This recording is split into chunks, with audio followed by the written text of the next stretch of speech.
넌 불빛과 짙은 향수 냄새, 그리고 귀를 찢을 듯한 음악이 뒤섞인 강남의 VIP 클럽 이클립스의 공기는 강지훈에게 맞지 않는 옷처럼 불편했다.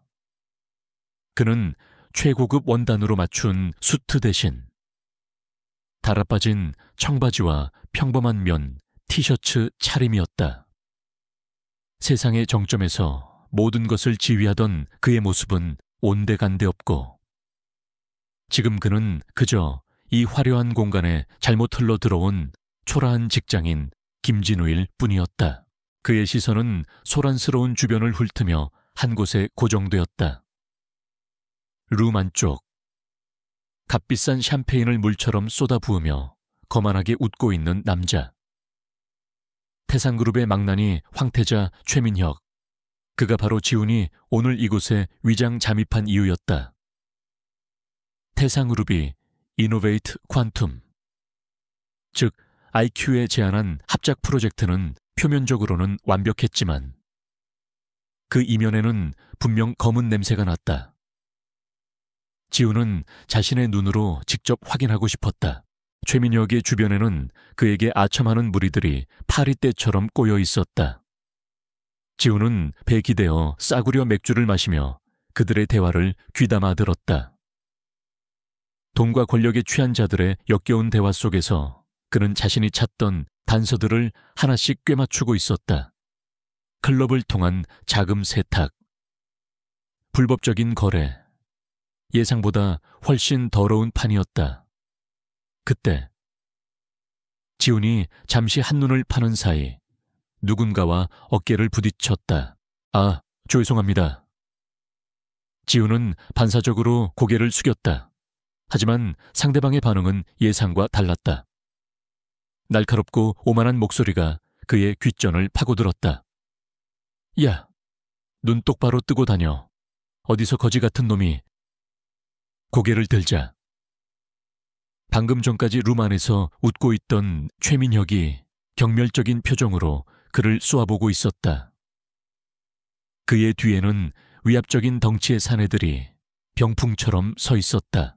지훈은 속으로 혀를 찼다. 조용히 정보를 수집하려던 계획이 시작부터 꼬여버렸다. 그는 다시 한번 사과하며 자리를 피하려 했다. 정말 죄송합니다. 제가 미처 보지 못했습니다. 하지만 최민혁은 그를 보내줄 생각이 없어 보였다. 그는 지훈의 앞을 가로막으며 비열하게 웃었다. 이봐, 사과만 하면 다야 내 놈옷에 묻은 먼지 때문에 내 기분이 더러워졌는데 상황은 순식간에 험악해졌다. 주변의 시선이 집중되었고 음악 소리마저 잠시 멎는 듯한 착각이 들었다.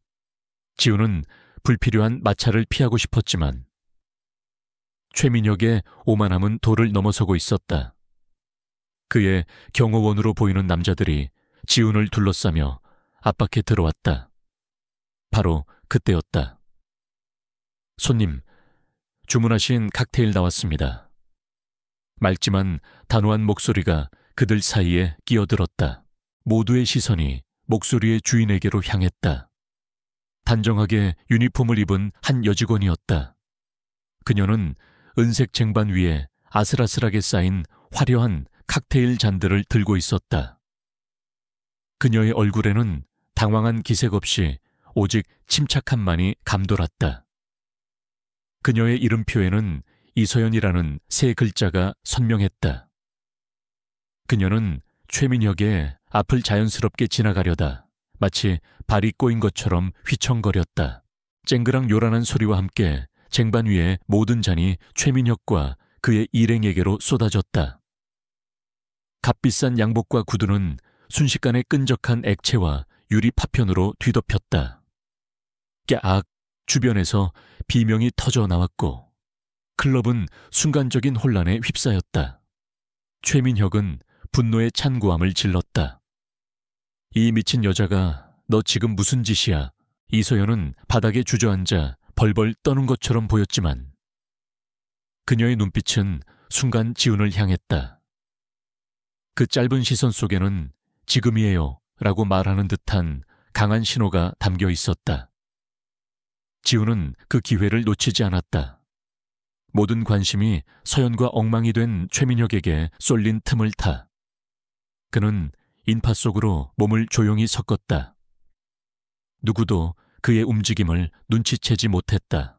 클럽을 빠져나와 차가운 밤 공기를 마시자 비로소 숨통이 트이는 것 같았다. 하지만 지훈의 머릿속은 방금 전의 위험한 상황이 아니라 자신을 구해준 그 평범한 여직원의 모습으로 가득 찼다.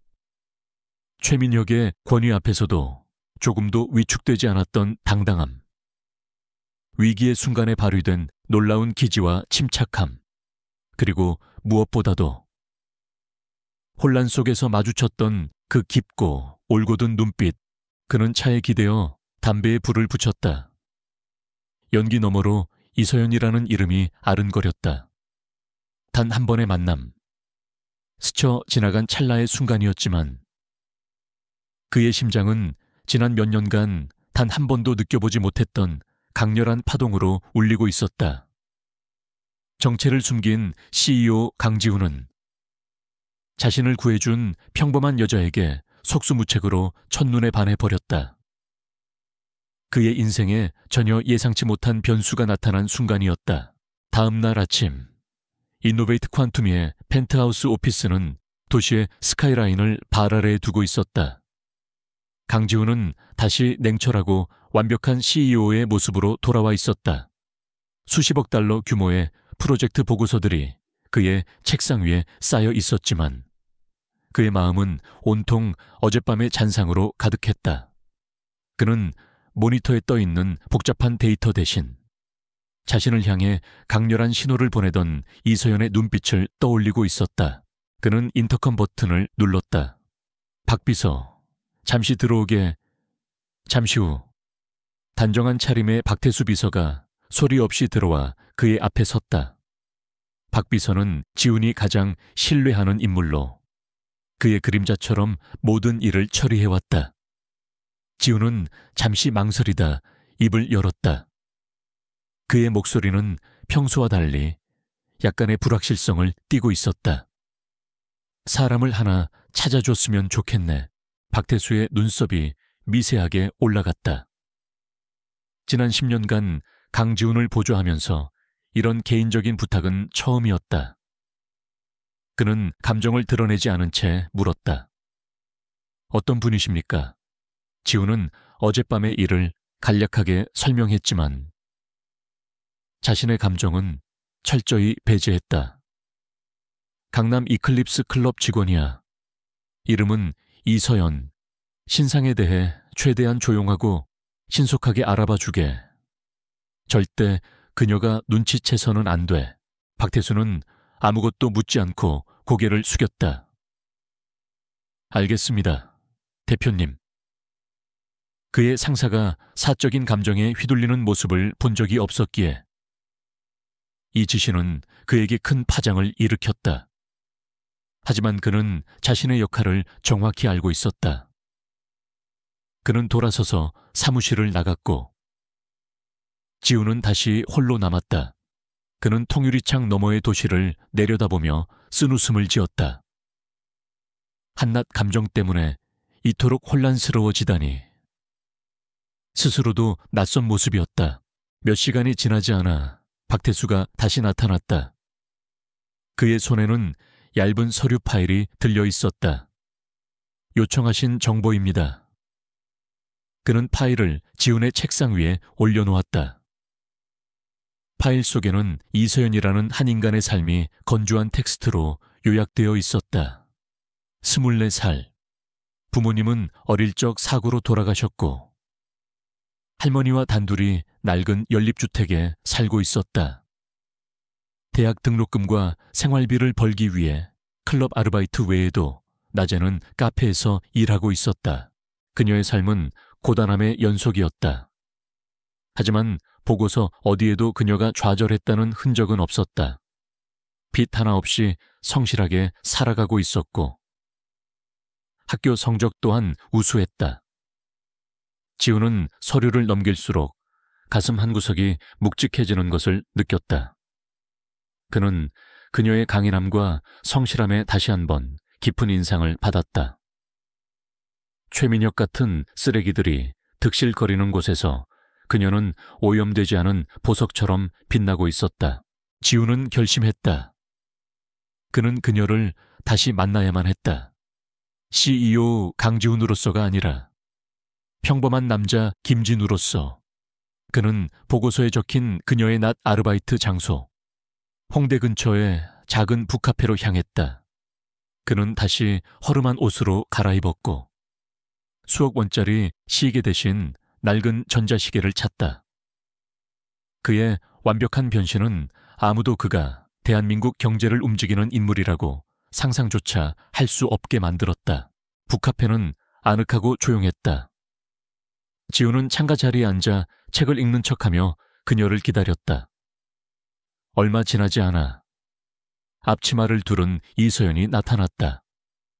클럽의 화려한 조명 아래에서보다 햇살 아래의 그녀는 훨씬 더 청초하고 맑아 보였다. 그녀는 익숙한 듯 손님들의 주문을 받고 커피를 내리며 분주하게 움직였다. 그녀의 모든 움직임에서 지훈은 눈을 뗄 수가 없었다. 그는 적당한 타이밍을 기다렸다가 카운터로 다가갔다. 그녀는 그를 보고 잠시 놀란 듯 눈을 크게 떴다.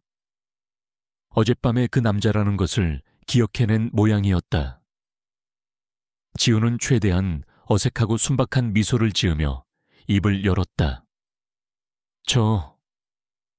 안녕하세요. 어제는 정말 감사했습니다.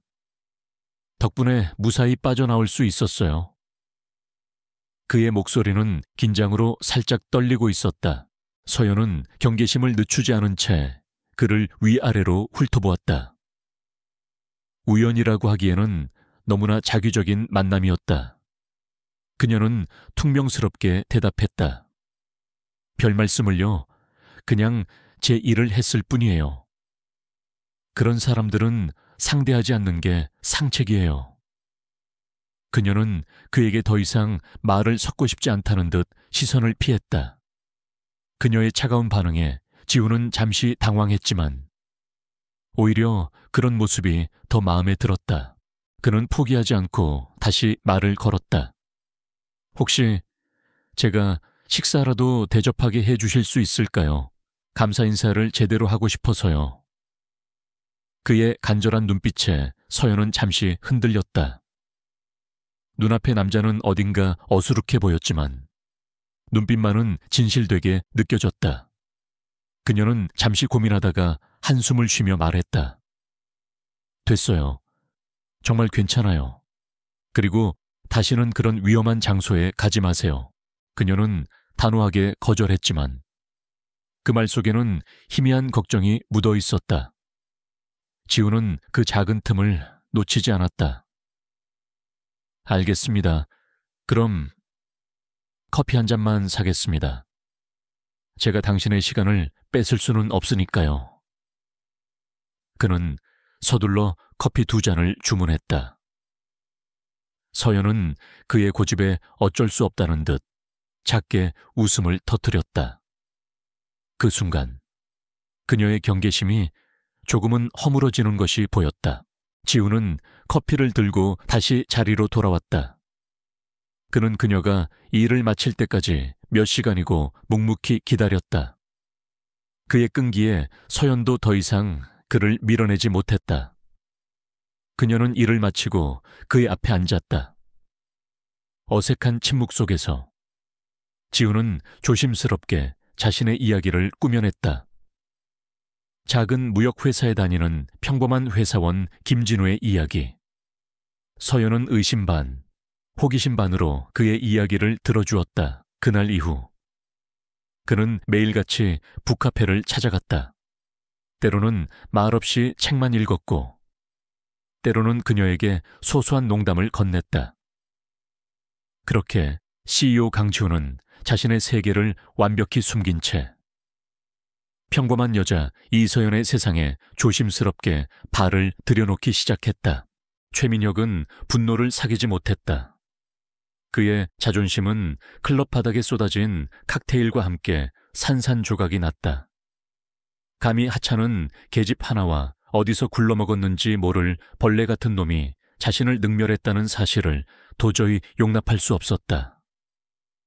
태상의룹의 후계자인 그에게 굴욕을 안겨준 대가가 얼마나 끔찍한 것인지 반드시 뼈저리게 느끼게 해줘야만 했다. 그는 곧바로 수하들을 시켜 두 사람의 뒷조사를 지시했다. 정보는 금방 들어왔다.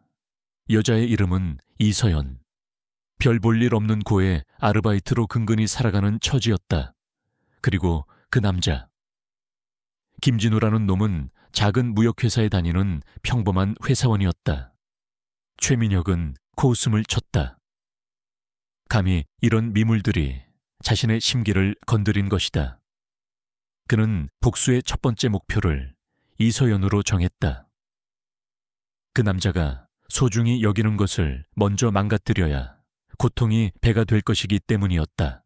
그날 이후 최민혁은 매일 밤 이클립스에 나타났다. 그리고 그는 언제나 이서연을 자신의 테이블 담당으로 지목했다. 그는 그녀에게 온갖 트집을 잡으며 교묘하게 괴롭히기 시작했다. 술맛이 이상하다며 그녀의 면전에 술을 뱉는가 하면 일부러 잔을 깨뜨리고는 그녀의 월급에서 변상하라고 윽박질렀다. 클럽의 동료들은 그녀를 동정했지만 누구 하나 최민혁의 만행에 감히 나서지 못했다. 이서연은 꿋꿋하게 버텼다.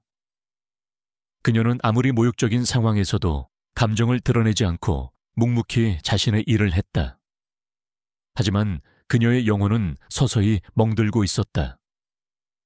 그녀에게 가장 힘든 것은 자신 때문에 주변 동료들까지 피해를 본다는 사실이었다. 최민혁은 그녀를 괴롭히는 것에서 더 나아가 그녀와 가깝게 지내는 직원들에게까지 불이익을 주기 시작했다. 결국 클럽 매니저는 그녀를 조용히 불렀다. 서연 씨, 미안하게 됐네. 당분간 좀 쉬는 게 어떻겠나. 그것은 사실상의 해고 통보였다. 매니저는 최민혁의 압박을 이기지 못한 것이다. 서연은 아무 말 없이 고개를 숙이고 클럽을 나왔다. 늦은 밤, 차가운 거리 위로 그녀의 그림자가 길게 늘어졌다. 억울함과 서러움에 눈물이 핑 돌았지만 그녀는 입술을 깨물며 꿋꿋이 참아냈다. 그녀는 이런 부당함에 결코 무너지지 않을 것이라고 다짐했다. 한편 강지훈은 김진우로서 이서연과의 만남을 이어가고 있었다. 그는 그녀의 얼굴에 드리워진 어두운 그림자를 눈치챘지만 그녀는 힘든 내색을 전혀 하지 않았다. 그녀의 강인함이 자랑스러우면서도 한편으로는 가슴이 아팠다. 그날도 그는 그녀의 아르바이트가 끝나기를 기다려 그녀를 집까지 바래다 주고 있었다.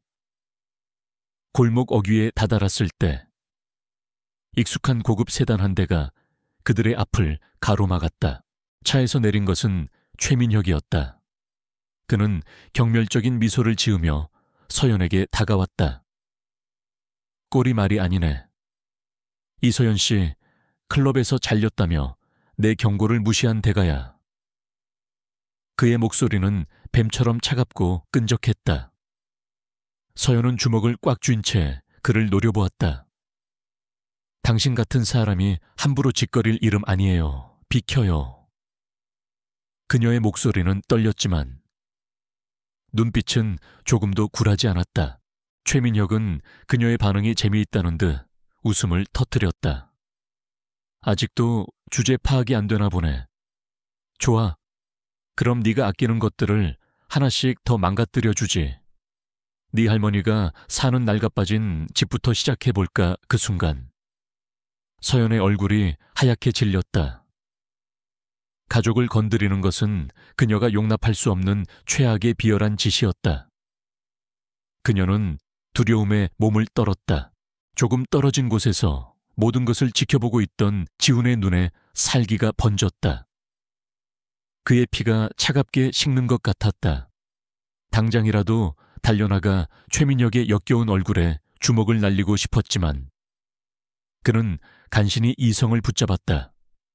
지금 그가 나서면 모든 것이 끝장이었다.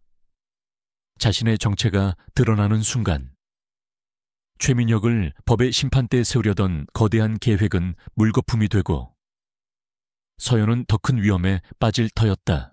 그는 어둠 속에 몸을 숨긴 채 자신의 무력함을 곱씹었다.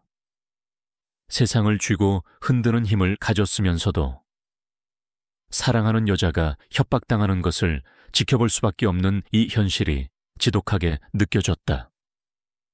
최민혁은 서연의 턱을 거칠게 움켜쥐며 속삭였다. 내일 밤 내가 지정한 장소로 혼자 와. 그러면 모든 걸 없던 일로 해줄 수도 있어. 하지만 내 옆에 저 벌레 같은 놈을 데려오면 모든 게 끝장날 줄 알아. 최민혁이 차를 타고 사라진 후에도 서연은 한참 동안 그 자리에 못 박힌 듯 서 있었다. 지우는 조심스럽게 그녀에게 다가갔다. 그는 아무것도 보지 못한 척 순진한 얼굴로 물었다. 무슨 일이에요? 서연 씨 아는 사람이에요. 서연은 그를 보자 참았던 눈물을 터뜨렸다. 그녀는 그의 품에 안겨 한참을 울었다. 지우는 그녀의 작은 어깨를 감싸 안으며 지옥 같은 분노를 삼켰다.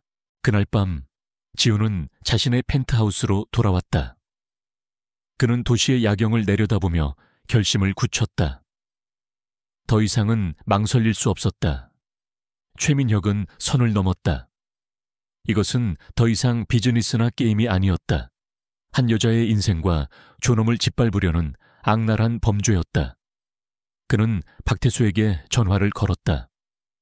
그의 목소리는 강철처럼 차갑고 단호했다. 지금부터 플랜 B를 시작한다. 태상그룹을 무너뜨릴 모든 수단을 총동원해. 그의 싸움은 이제 이서연을 지키기 위한 전쟁이 되었다.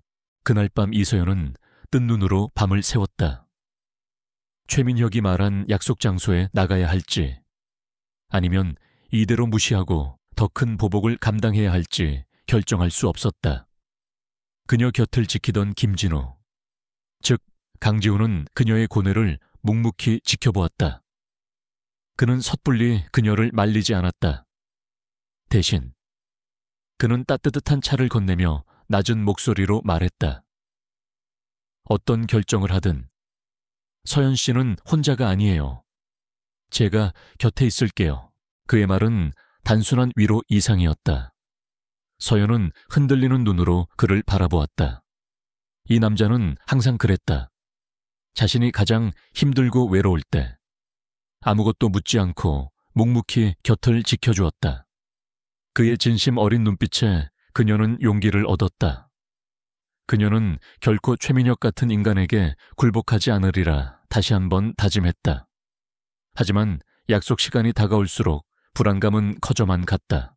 바로 그때 지훈의 주머니 속에서 짧은 진동이 울렸다. 박태수 비서로부터 온 문자 메시지였다. 계획대로 태상그룹의 해외 자금 흐름에 문제를 발생시켰습니다. 최민혁은 지금 긴급 이사회에 소환되어 움직일 수 없습니다. 지훈은 안도의 한숨을 내쉬었다. 그는 서연을 안심시키기 위해 아무것도 모르는 척 연기했다. 걱정 말아요. 그런 사람은 약속 같은 건 쉽게 어기는 법이니까요. 그의 말대로였다. 약속 시간이 한참 지나도 최민혁에게서는 아무런 연락이 오지 않았다. 서연은 혼란스러우면서도 안도했다. 그날 밤은 그렇게 무사히 지나갔다. 지훈은 보이지 않는 곳에서 그녀를 지키기 위한 첫 번째 방패를 성공적으로 들어 올린 것이다. 하지만 그는 이것이 시작에 불과하다는 것을 알고 있었다. 그는 그녀에게 안정적인 환경을 만들어 주어야만 했다. 며칠 후 지훈은 서연에게 조심스럽게 말을 건넸다. 서연 씨, 혹시 새로운 일자리 알아보고 있다면요. 제 친구가 작은 갤러리에서 사람을 구하고 있대요. 시급도 괜찮고 분위기도 조용해서 공부하기에도 좋을 거라고 하던데. 그는 최대한 자연스럽게, 마치 우연히 얻은 정보인 것처럼 이야기했다. 물론 그 갤러리는 IQ가 후원하는 곳으로. 지훈이 박 비서를 통해 미리 손을 써둔 곳이었다. 서연은 처음에는 망설였다. 더 이상 누군가에게 폐를 끼치고 싶지 않았다. 하지만 그녀는 언제까지고 실직 상태로 있을 수는 없었다. 할머니의 약값과 생활비를 생각하면 뭐라도 해야만 했다. 그녀는 며칠을 고민한 끝에 그의 제안을 받아들였다. 갤러리에서의 새로운 일은 그녀에게 완벽하게 들어맞았다. 조용하고 평화로운 환경 속에서 그녀는 비로소 상처를 치유하고 다시 웃음을 되찾기 시작했다. 진우의 모습으로 그는 그녀의 삶에 더욱 깊숙이 스며들었다. 그는 그녀의 소소한 일상을 공유하는 유일한 사람이 되었다. 함께 낡은 재래시장에서 장을 보고 서툰 솜씨로 저녁을 만들어 먹었다. 그녀의 할머니는 진우를 진짜 손주처럼 아끼고 따랐다. 지우는 난생 처음으로 가족이라는 따스함을 느꼈다. 돈과 권력으로는 결코 살 수 없는 평범하지만 소중한 행복이었다. 어느 날 저녁, 그들은 공원 벤치에 앉아 캔커피를 마시고 있었다. 서연은 자신의 꿈에 대해 이야기했다. 저는 나중에 작은 공방을 차리고 싶어요. 버려진 가구나 물건들을 제 손으로 새롭게 만들어서 필요한 사람들에게 나눠주는 일을 하고 싶어요. 그녀의 눈은 별처럼 반짝였다. 지우는 그런 그녀의 모습을 넋을 잃고 바라보았다. 그는 그녀의 꿈을 진심으로 응원했다. 그는 말했다. 서연 씨는 분명 훌륭한 일을 해낼 거예요. 그 손에는 사람의 마음을 따뜻하게 만드는 특별한 재주가 있으니까요. 그의 칭찬에 서연은 얼굴을 붉혔다. 그녀는 진우를 만나고 나서부터 자신의 삶이 조금씩 긍정적으로 변하고 있다는 것을 느꼈다. 그는 절망의 끝에서 그녀에게 손을 내밀어준 한 줄기 빛과도 같은 존재였다. 그녀의 마음속에 그에 대한 믿음과 애정이 단단하게 자리 잡기 시작했다.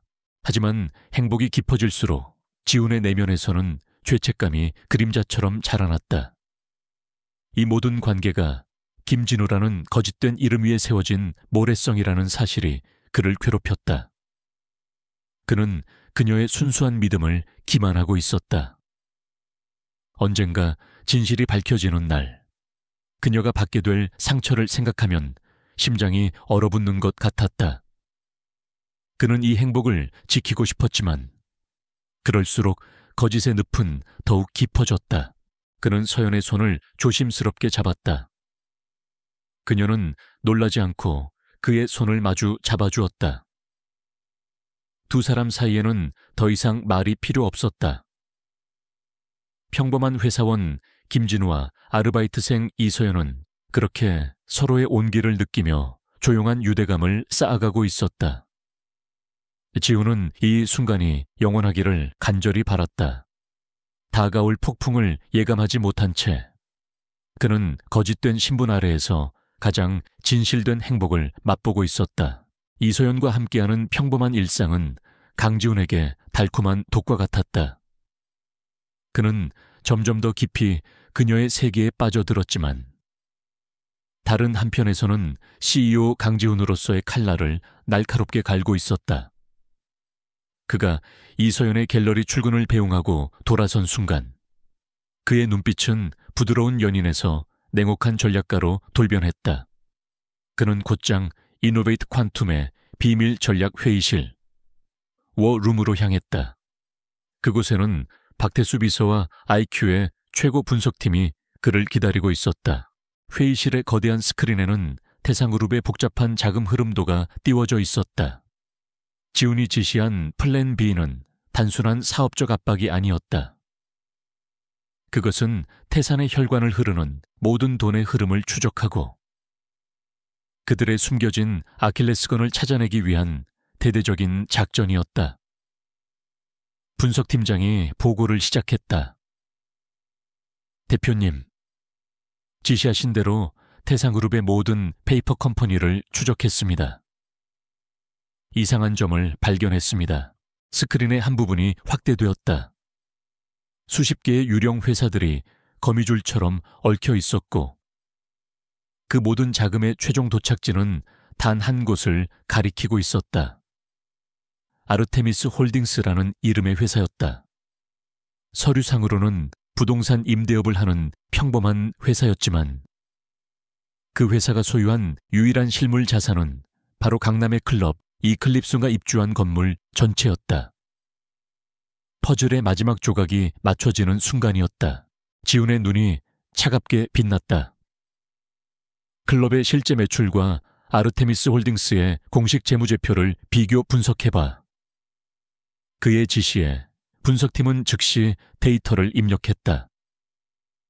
잠시 후 믿을 수 없는 결과가 화면에 나타났다. 공식적인 매출 기록과 실제 현금 유입량 사이에는 수천억 원에 달하는 엄청난 차액이 존재했다. 그 천문학적인 검은 돈은 모두 페이퍼 컴퍼니를 통해 세탁되고 있었다. 박태수 비서가 조심스럽게 입을 열었다. 최민혁이 제안했던 합작 프로젝트는 설마. 지훈이 그의 말을 이었다. 그래, 바로 그거야. 이 더러운 돈을 합법적인 투자금으로 둔갑시키기 위한 최종 단계였던 거지. IQ의 이름값을 방패 삼아 완벽하게 돈 세탁을 마무리하려던 속셈이었어. 회의실 안에는 차가운 침묵이 흘렀다. 최민혁의 계획은 예상보다 훨씬 더 대담하고 치밀했다.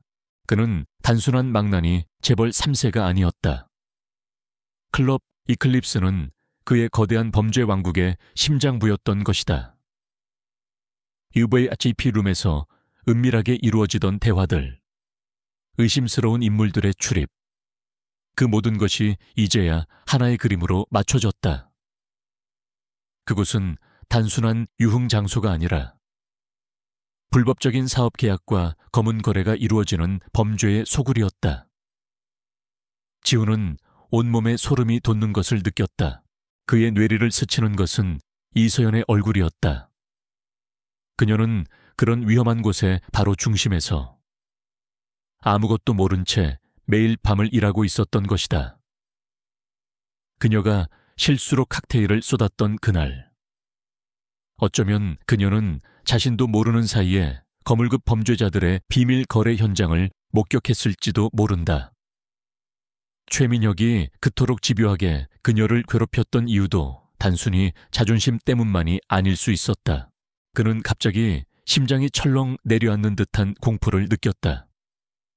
만약 최민혁이 이서연을 잠재적인 위험 요소로 판단한다면 그는 그녀를 가만두지 않을 것이다. 해고는 시작에 불과했다.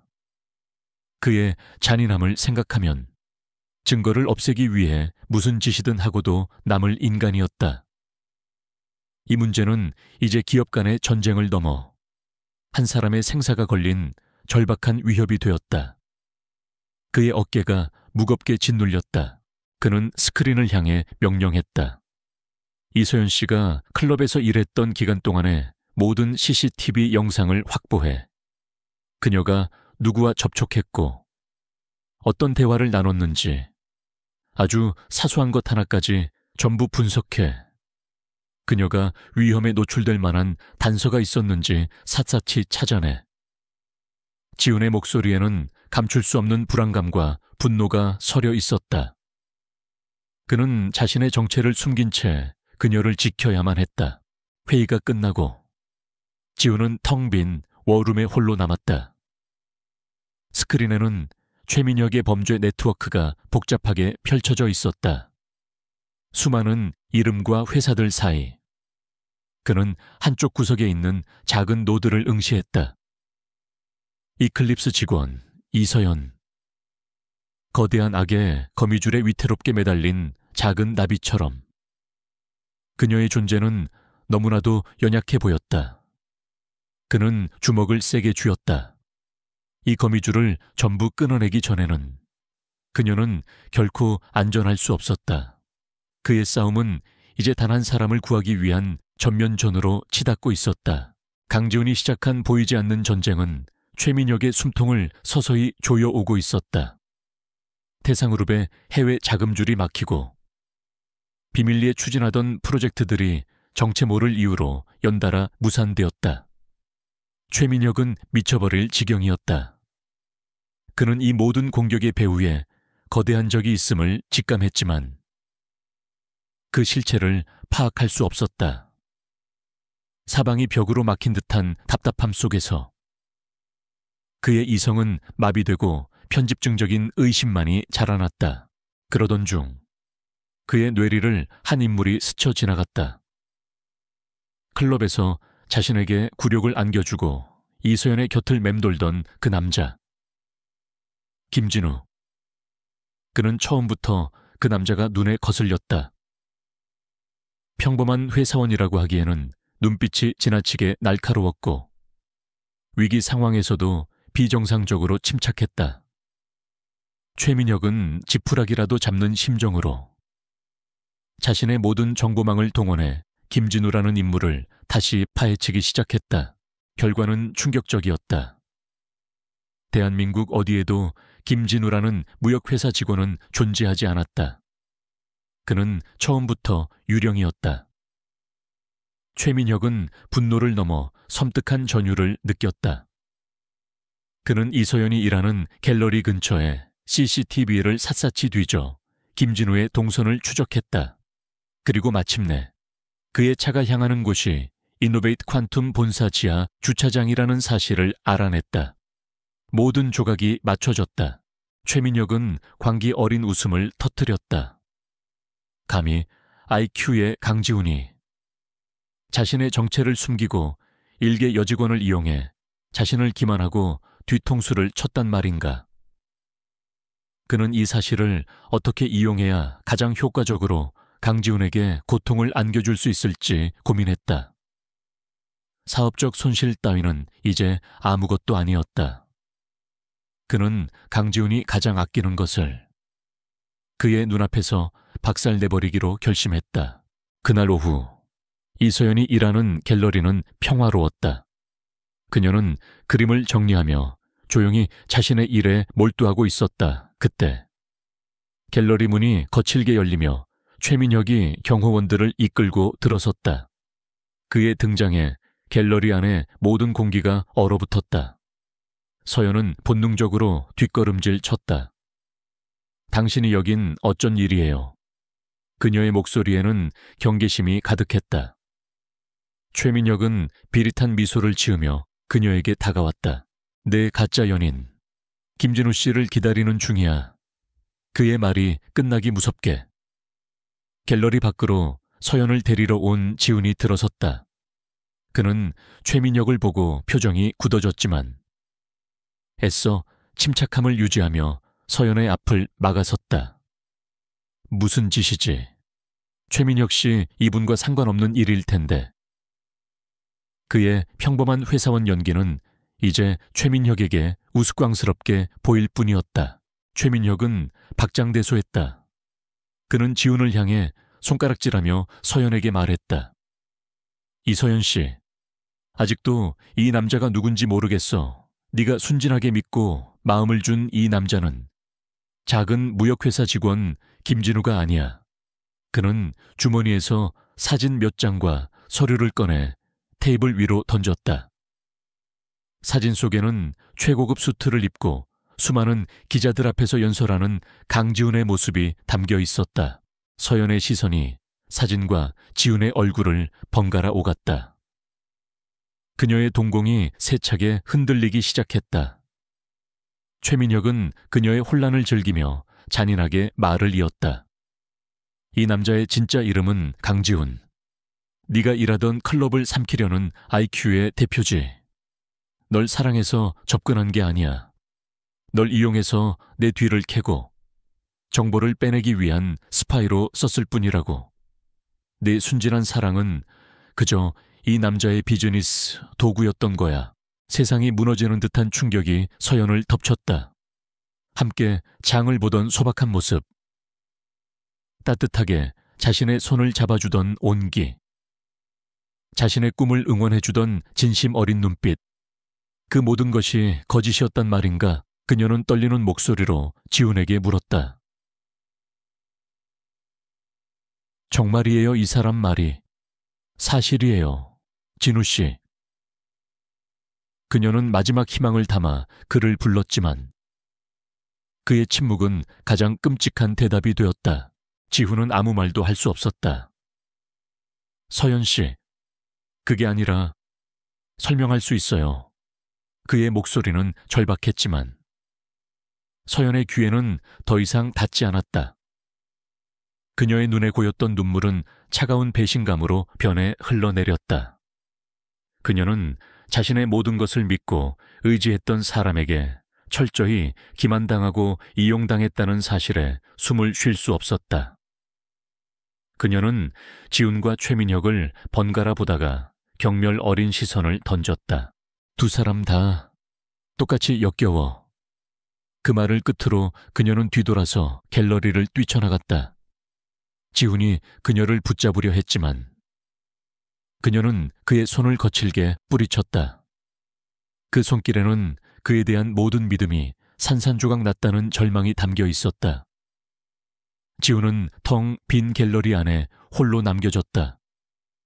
최민혁의 승리감에 찬 비웃음 소리가 그의 귓가를 맴돌았다. 공들여 쌓아 올렸던 그녀와의 모든 시간이, 그녀의 신뢰가 한순간에 잿더미가 되어버렸다. 최민혁의 비웃음 소리가 귓가를 떠난 후에도 강지훈은 한참 동안 그 자리에 서 있었다. 패배감과 분노, 그리고 이서연을 잃었다는 상실감이 온몸을 휘감았다. 그의 심장은 텅 비어버린 것 같았다. 하지만 절망의 가장 깊은 곳에서 얼음처럼 차가운 결의가 솟아올랐다. 그는 더 이상 자신을 속이지 않기로 했다. 김진우라는 어설픈 연극은 끝났다. 이제부터는 이노베이트 퀀툼의 대표 강지훈으로서 자신의 모든 것을 걸고 이 전쟁을 끝내야만 했다. 그는 곧장 회사로 복귀했다. 그의 전신에서는 이전과는 비교할 수 없는 살벌한 기운이 뿜어져 나왔다. 워룸에 다시 모인 분석팀은 그의 모습에 숨을 죽였다. 지훈은 스크린을 향해 간결하지만 단호하게 명령을 내렸다. 지금부터 태상그룹의 모든 약점을 동시다발적으로 공격한다. 익명의 소스를 통해 언론에 그들의 부실한 재무 구조에 대한 정보를 흘려 자회사들의 노사 문제를 최대한 부각시키고 해외 협력사들과의 계약에 차질이 생기도록 만들어라. 그의 지시는 거침없고 자비가 없었다. 그는 최민혁이 이서연에게 가했던 것과 똑같은 방식으로 그가 가장 소중히 여기는 태상그룹을 서서히 질식시키기 시작했다. 주식시장에서는 태상그룹의 주가가 연일 폭락했고 기업의 신뢰도는 바닥을 쳤다. 이것은 단순한 복수가 아니었다. 그는 최민혁의 손발을 모두 묶어 그가 더 이상 이서연에게 어떤 해악도 끼치지 못하게 만들려던 것이었다. 이것이 그가 그녀를 지킬 수 있는 유일한 방법이었다. 그러나 사업적인 전쟁에서의 승리는 그의 공허한 마음을 채워주지 못했다. 그의 또 다른 전선은 이서연의 다친 마음을 여는 것이었다. 그는 그녀가 갤러리 일을 그만두었고 집에서 두문불출하고 있다는 소식을 전해 들었다. 그는 수백 번 그녀에게 전화를 걸고 싶었지만 그럴 수 없었다. 지금 그가 재력과 권력으로 그녀 앞에 나타나는 것은 그녀를 2번 죽이는 짓이라는 것을 알고 있었다. 그는 대신 펜을 들었다. 지난 며칠간 그는 수십 장의 종이를 구겨가며 자신의 진심을 담은 편지를 썼다. CEO 강지훈의 고독한 삶. 왜 그가 김진우가 되어야만 했는지, 그리고 클럽에서 그녀를 처음 본 순간부터 시작된 자신의 서투른 감정들을 꾸밈없이 적어 내려갔다. 그는 변명하지 않았다. 오직 자신의 어리석음과 그녀에게 준 상처에 대해 깊이 사죄했다. 그는 이 편지를 박태수 비서를 통해 그녀의 집 우편함에 조용히 넣어두게 했다. 서연은 우편함 속에 낯선 편지를 발견하고는 찢어버리려 했다. 하지만 그녀는 차마 그럴 수 없었다. 며칠 밤낮으로 그녀를 괴롭혔던 질문들. 그에 대한 답이 이 안에 있을지도 모른다는 생각 때문이었다. 그녀는 떨리는 손으로 편지를 읽어 내려갔다. 그의 글씨에는 그녀가 알던 김진우의 따뜻함과 그녀가 몰랐던 강지훈의 고뇌가 동시에 담겨 있었다. 그녀의 마음은 더욱 복잡하게 얽혀 들어갔다. 한편 지훈은 그녀의 주변을 계속해서 살폈다. 아니나 다를까. 최민혁은 패배를 인정하지 않고 비열한 수단을 동원했다. 그는 불량배들을 고용해 서연의 집 주변을 맴돌며 그녀와 할머니를 위협하게 했다. 지훈은 이 모든 움직임을 손바닥처럼 꿰뚫어 보고 있었다. 그는 경찰에 직접 신고하는 대신 자신의 보안팀을 움직여 불량배들이 접근하기도 전에 그들을 정리했다. 어느 날 밤 서연은 집으로 돌아오는 길에 험악한 인상의 남자들이 자신을 향해 다가오는 것을 보고 공포에 질렸다. 그녀가 비명을 지르기도 전에 어디선가 나타난 검은 양복의 남자들이 순식간에 그들을 제압했다. 그들은 서연에게 아무 말도 하지 않고 조용히 사라졌다. 서연은 그 자리에 주저앉아 가쁜 숨을 몰아쉬었다. 이것이 우연이 아니라는 것을, 보이지 않는 누군가가 자신을 지키고 있다는 것을 어렴풋이 직감했다. 그녀는 집으로 돌아와 다시 지훈의 편지를 꺼내 들었다. 내가 당신을 속인 것은 사실입니다. 하지만 당신을 향한 내 마음만큼은 단 한순간도 거짓인 적이 없었습니다. 부디 나에게 당신을 지킬 기회라도 주십시오. 그의 절박한 문장이 그녀의 가슴을 파고들었다. 그녀의 머리는 여전히 그를 용서할 수 없다고 소리쳤지만 심장은 그의 진심을 조금씩 느끼기 시작하고 있었다. 그녀의 배신감은 여전했지만 그 밑바닥에서 작은 의문이 싹트기 시작했다. 정말로 모든 것이 비즈니스를 위한 연극이었다면 그가 이토록 필사적으로 자신을 지키고 사죄할 이유가 있을까? 그녀는 창밖을 내다보았다. 어두운 골목길은 언제 그랬냐는 듯 다시 고요해져 있었다. 그 고요함 속에서 그녀는 자신을 둘러싼 거대한 사건의 소용돌이와 그 중심에 있는 한 남자의 진심을 가늠하며 기나긴 밤을 맞이하고 있었다. 강지훈의 방역은 이제 마지막 단계를 향해 치닫고 있었다. 태상그룹은 연이은 악재로 뿌리째 흔들리고 있었지만 최민혁은 여전히 법망의 허점을 이용해 교묘하게 빠져나가고 있었다. 강지훈은 그에게 더 이상 어떤 기회도 주지 않을 생각이었다.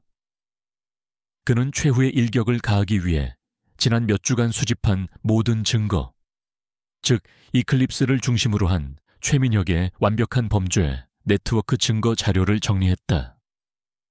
자금 세탁의 흐름, 불법 거래 장부, 그리고 관련자들의 비밀 증언까지.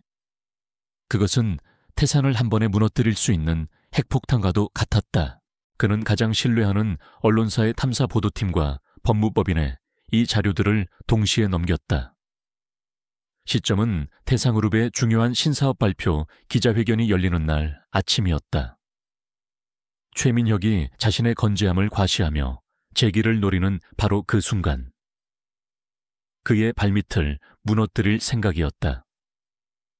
지훈은 자신의 사무실에서 수십 개의 모니터를 통해 상황을 지켜보았다. 그의 얼굴에는 어떤 감정도 드러나지 않았지만 그의 눈은 매섭게 타오르고 있었다. 기자회견이 시작되고 최민혁이 자신만만한 표정으로 단상에 오르는 순간 모든 것이 터져나왔다. 대한민국 모든 언론사의 헤드라인이 실시간으로 바뀌기 시작했다. 속보, 태상그룹 최민혁. 수천억 원대, 불법 자금 조성 및 돈세탁 혐의 포착.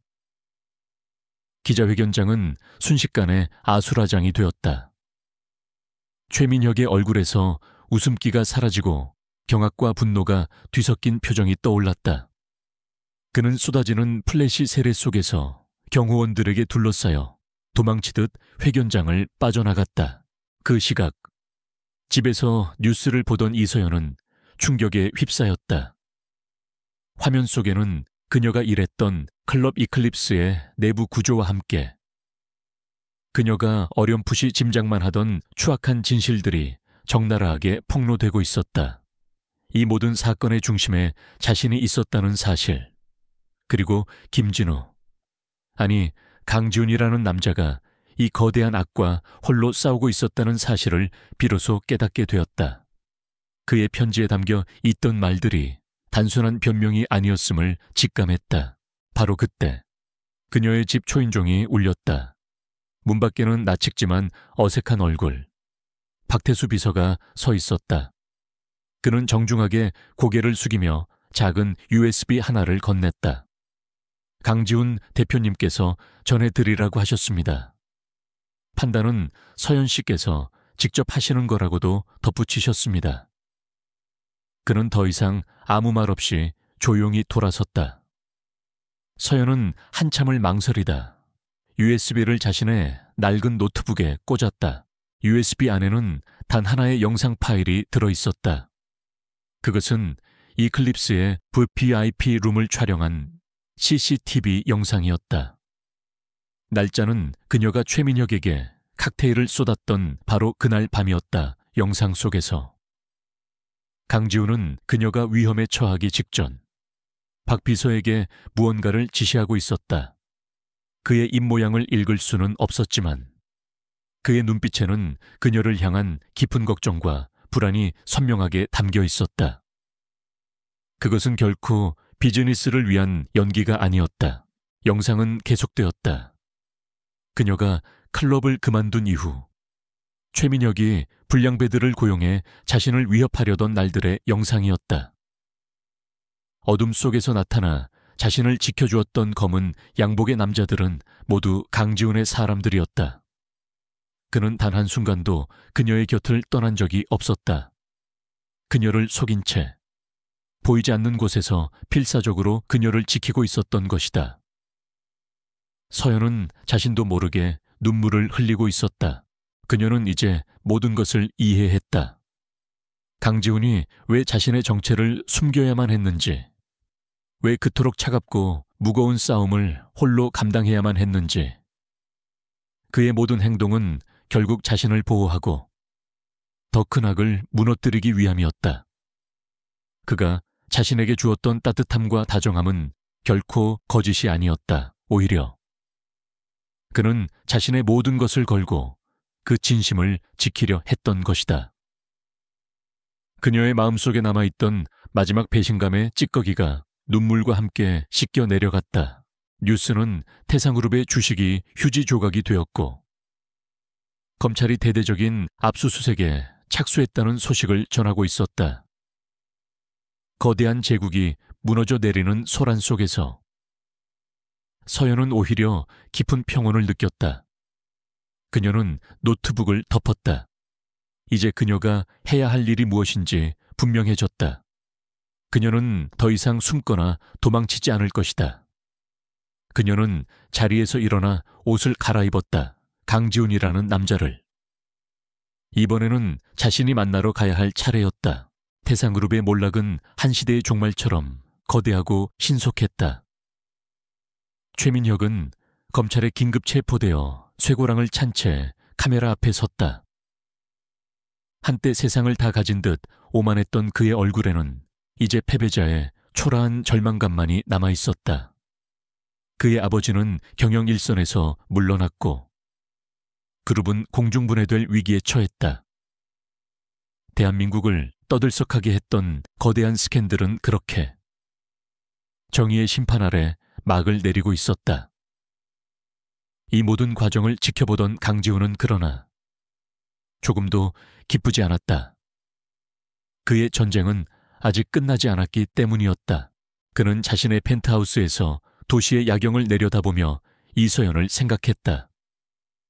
모든 외부의 위협이 사라진 지금 그와 그녀 사이에는 오직 하나의 문제만이 남아있었다. 바로 강지훈이라는 진실의 벽이었다. 그는 그녀에게 다가갈 용기를 내지 못하고 있었다. 그녀가 자신을 찾아오기 전까지는 박태수 비서로부터 그녀가 회사를 찾아왔다는 보고를 받았을 때 그의 심장은 땅으로 떨어지는 듯한 기분과 하늘로 솟구치는 듯한 기분을 동시에 느꼈다. 그들은 약속을 잡아 다시 만났다. 장소는 그들의 추억이 담긴 작은 공원이었다. 예전처럼 캔커피를 손에 든 채 그들은 어색한 침묵 속에서 나란히 벤치에 앉았다. 먼저 침묵을 깬 것은 지훈이었다. 그는 더 이상 김진우를 연기하지도 CEO의 권위를 내세우지 않았다. 그는 그저 상처받기 쉬운 한 남자로서 자신의 모든 것을 그녀 앞에 내려놓았다. 내가 사는 세상은 모든 것이 거짓투성이었습니다. 그는 떨리는 목소리로 입을 열었다. 모두가 내 배경과 돈을 보고 웃고 아첨했죠. 진심이라는 단어는 내게 사치였습니다. 그래서 도망쳤던 겁니다. 김진우라는 가면 뒤로. 그러다 당신을 만났습니다. 그의 시선은 그녀를 향하지 못하고 땅에 떨어진 낙엽을 향해 있었다. 그의 목소리에는 깊은 고독이 배어 있었다. 그는 계속해서 말했다. 당신과 함께 있을 때 나는 난생 처음으로 살아있다는 것을 느꼈습니다. 평범한 저녁 식사, 소소한 대화, 따뜻한 눈빛, 그 모든 것이 내겐 기적이었습니다. 그래서 잃고 싶지 않았습니다. 진실을 말하는 순간 이 모든 행복이 사라질까봐 두려웠습니다. 내 어리석은 두려움이 당신에게 얼마나 큰 상처를 줬는지 나는 너무 늦게 깨달았습니다. 정말 미안합니다. 서연 씨, 그의 진솔한 고백에 서연은 말없이 눈물을 흘렸다. 그녀는 그의 편지를 통해 그리고 뉴스를 통해 그의 싸움을 이해하게 되었다. 하지만 그의 입을 통해 직접 듣는 그의 고통과 진심은 그녀의 마음 가장 깊은 곳을 울렸다. 그녀는 자신의 상처만을 생각했던 것이 미안해졌다. 그 역시 보이지 않는 곳에서 홀로 얼마나 많은 것을 감당해야 했을지 이제는 알 수 있었다. 그녀는 눈물을 닦고 그를 바라보았다. 나도 미안해요. 그녀의 말에 지우는 놀라 고개를 들었다. 당신이 왜? 서연은 희미하게 웃으며 말을 이었다. 당신을 믿지 못해서 미안해요, 물론. 처음에는 배신감에 아무것도 생각할 수 없었어요. 내 모든 세상이 무너진 것 같았죠. 하지만 당신이 보이지 않는 곳에서 날 위해 싸우고 있다는 걸 알게 됐어요. 당신의 방식이 서툴렀을지는 몰라도 당신의 진심까지 거짓은 아니었다는 걸 이제는 알아요. 그녀는 자리에서 일어나 그의 앞에 섰다. 그리고는 조심스럽게 손을 내밀었다. 나는 무역회사 직원 김진우 씨도 알고 IQ 대표 강지훈 씨도 알아요. 하지만 내가 사랑에 빠졌던 사람은 힘들었던 내 곁을 묵묵히 지켜주며 따뜻한 캔커피를 건네주던 남자였어요. 그 사람이 당신이라면 나는 상관없어요. 그녀의 눈빛은 흔들림 없이 단단했다. 지우는 그녀의 말을 믿을 수 없다는 듯 멍하니 그녀의 내민 손을 바라보았다. 그의 눈시울이 뜨거워졌다. 길고 길었던 어둠 속에서 마침내 한 줄기 빛을 찾은 기분이었다. 그는 떨리는 손을 들어 그녀의 손을 마주 잡았다. 그녀의 손은 작고 따뜻했다. 그 온기가 그의 심장까지 전해져 그를 올가매던 모든 죄책감과 고독을 녹여내리는 것 같았다. 두 사람은 한참 동안 아무 말 없이 서로를 바라보았다. 많은 오해와 아픔이 있었지만 그들은 마침내 가장 진실된 모습으로 서로를 마주하게 된 것이다.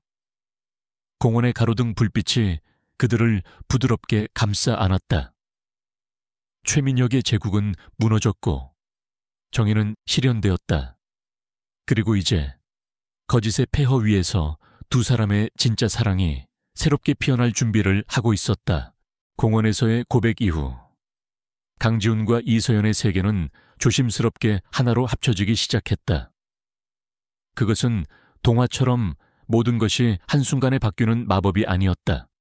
서로 다른 두 세계가 부딪히고 맞춰가며 새로운 길을 만들어 나가는 더디고 진솔한 과정이었다. 서연은 처음으로 인노베이트 퀀툼의 펜트하우스 오피스를 방문했다. 도시 전체가 발 아래에 놓인 그곳에서 그녀는 그가 짊어지고 있는 삶의 무게를 비로소 실감했다. 그녀의 앞에서는 모든 직원들이 깍듯하게 고개를 숙였고 모든 것이 최고급으로 채워져 있었다. 이곳은 김진우의 세계가 아닌 강지훈의 세계였다. 서연은 잠시 위축되었지만 곧 평정심을 되찾았다. 그녀는 그의 부와 권력에 압도당하기 위해 온 것이 아니었다. 그녀는 그의 삶을, 그의 진짜 모습을 이해하기 위해 온 것이었다. 지우는 그런 그녀의 손을 꼭 잡으며 자신을 둘러싼 모든 이들에게 그녀를 소개했다. 내게 가장 소중한 사람입니다. 지훈 역시 그녀의 세계로 기꺼이 걸어 들어왔다. 그는 더 이상 자신의 신분을 숨기지 않았다. 값비싼 수트를 입은 채로 그는 서연의 할머니가 계신 낡은 연립주택을 찾아가 함께 저녁을 먹었다. 그는 예전처럼 서툰 솜씨로 설거지를 했고 할머니의 말동무가 되어드렸다. 할머니는 그가 대기업의 회장이라는 사실에 놀랐지만 곧 그의 변함없는 다정함에 이전보다 더 그를 아껴주었다. 지우는 서연의 오랜 꿈이었던 가구 공방을 열 수 있도록 도와주었다. 그는 단순히 돈을 건네주지 않았다. 대신 그는 자신의 법무팀을 통해 복잡한 서류 작업을 해결해주고 비어있던 회사에 낡은 창고를 저렴한 가격에 임대해 주었다. 그는 그녀가 자신의 힘으로 꿈을 이룰 수 있도록 든든한 조력자의 역할을 자처했다. 서연은 자신의 이름과 철학이 담긴 작은 공방 세김을 열었다. 공방이 문을 연 날, 지우는 바쁜 스케줄을 모두 미루고 하루 종일 그녀의 곁을 지켰다. 그는 서툰 솜씨로 샌드페이퍼를 들고 낡은 의자를 다듬었고 페인트가 묻은 채로 환하게 웃었다. 직원들은 자신들의 냉철한 대표가 그렇게 아이처럼 행복하게 웃는 모습을 처음 보았다. 박태수 비서는 멀리서 그 모습을 지켜보며 조용히 미소 지었다. 그의 대표는 마침내 진짜 행복을 찾은 것 같았다. 그들의 사랑은 서로를 긍정적으로 변화시켰다. 서연은 지훈을 통해 더 넓은 세상을 보게 되었고 자신의 능력에 대한 자신감을 얻었다. 그녀는 더 이상 세상의 부당함 앞에서 움츠러들지 않았다. 지훈은 서연을 통해 삶의 진정한 가치를 깨달았다. 그는 이전보다 더 따뜻하고 현명한 리더가 되었다. 회사의 직원들은 그의 변화를 방했고 이노베이트 퀀툼은 더욱 인간적인 기업으로 성장해 나갔다. 어느 주말 오후 두 사람은 문을 연 지 얼마 안 된 공방에서 함께 땀을 흘리고 있었다. 지훈은 낡은 책상의 다리를 수리하고 있었고 서연은 그 옆에서 디자인 스케치를 하고 있었다. 라디오에서는 잔잔한 음악이 흘러나왔고 나무 냄새와 페인트 냄새가 공간을 아늑하게 채웠다. 거대한 음모도 숨막히는 위협도 이제는 없었다. 오직 평화롭고 단단한 일상만이 그들 곁에 존재했다. 서연은 잠시 펜을 놓고 일에 집중하고 있는 지훈의 옆모습을 바라보았다. 그의 임에는 땀방울이 맺혀 있었지만 그의 표정은 그 어느 때보다 편안해 보였다. 그녀는 깨달았다. 그들이 함께 만들어 나갈 미래는 화려한 펜트하우스나 고급 레스토랑이 아닌 바로 이런 소박하지만 진실된 순간들 속에 있다는 것을. 그녀는 조용히 다가가 그의 땀을 닦아주었다. 지훈은 그녀를 보며 부드럽게 미소 지었다. 그는 더 이상 정체를 숨긴 CEO가 아니었고 그녀는 더 이상 그에게 구해줘야 할 평범한 여자가 아니었다. 그들은 서로의 상처를 보듬고 함께 성장하는 동반자였다. 클럽의 어두운 조명 아래서 시작된 우연한 만남은 수많은 시련을 거쳐 마침내 세상에서 가장 빛나는 운명이 되었다.